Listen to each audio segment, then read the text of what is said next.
Buenos días, alumnos de segundo.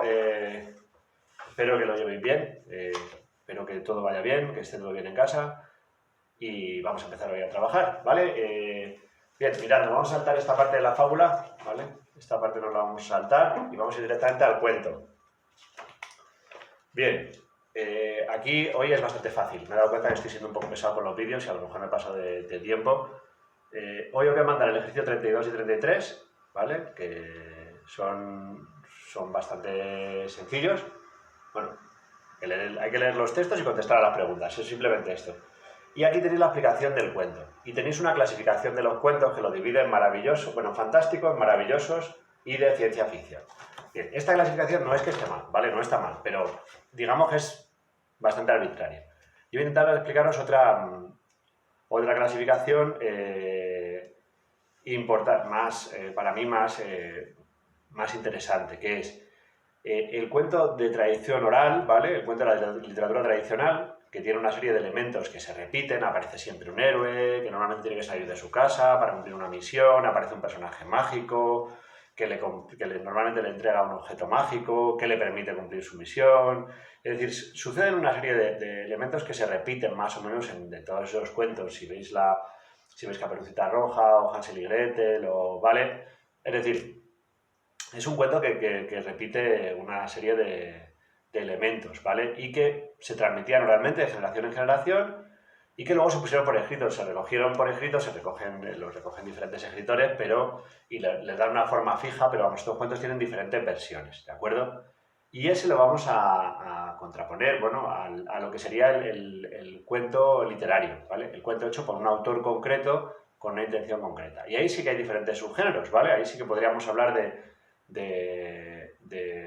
por ejemplo, el cuento de ciencia ficción, que está muy bien, los relatos breves de ciencia ficción, que durante un tiempo fueron muy populares y, bueno, ahora tenemos series de ciencia ficción basadas en esos relatos. Pues tienes gente como, por ejemplo, sin ir más lejos, Asimov, ¿vale? O Ray Bradbury, o Arthur Clarke, o, bueno, hay un montón. Bien, o el cuento de terror con Lovecraft, ¿vale? Ese cuento de terror, que quiere decir que pues ese tipo, es verdad que a ese tipo de temáticas, pues lo breve, la brevedad del cuento, pues les viene muy bien.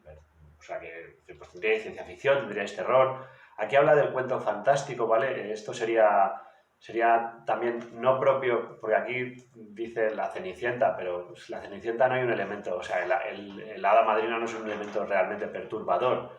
Sí que tenéis cuentos fantásticos, por ejemplo, en el siglo XX, en la zona del Río de la Plata, ¿vale? Tenéis, por ejemplo, Borges, que prácticamente solo escribió cuentos, o Julio Cortázar, cuentos que tienen un elemento que te deja al final diciendo, madre mía, ¿qué ha pasado? Y que, por poner, se mezcla la realidad y la ficción. Voy a poner un ejemplo de Cortázar, en el que hay un hombre leyendo un relato está en un sillón verde leyendo un relato sobre una mujer y su amante que planean asesinar al marido de esa mujer, ¿vale? Y lee como el amante entra en la casa y encuentra al marido leyendo una novela en un sillón verde. No sé si lo veis, ¿eh? Ahí, el girito. ¿Lo pilláis? Pues eso quiero decir, que me refiero. El cuento funciona mucho a veces por esa sorpresa final, es decir, se juega mucho a plantear una situación y mostrar justo una sorpresa al final, pero que no tiene por qué ser fantástica. Hay un cuento de Benedetti por ejemplo, de Mario Benedetti, en el que a un futbolista le pagan por perder y al final resulta que está jugando el partido y los otros son tan malos que no puede aguantarlo y les gana. Y entonces le ha pagado por perder y, bueno, está contando el cuento del hospital porque le han pegado una paliza, por ejemplo. Me refiero, funciona mucho, el final del cuento suele ser un final que de este cuento literario fantástico nos deja. Pero también hay cuentos cotidianos, ¿vale? O sea, quiero decir, y hay cuentos que están muy cercanos a la poesía, porque es muy breve, es muy intenso el cuento. Es decir, no es una novela, no hay que confundir, no tiene la misma estructura de una novela, ¿vale? Es un relato que tiene que ser muy intenso. Puede variar en la extensión, no hay una extensión determinada.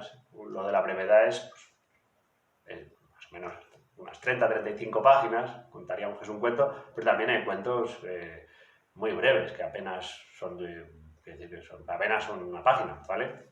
Ahí en eso, ahí se mueve.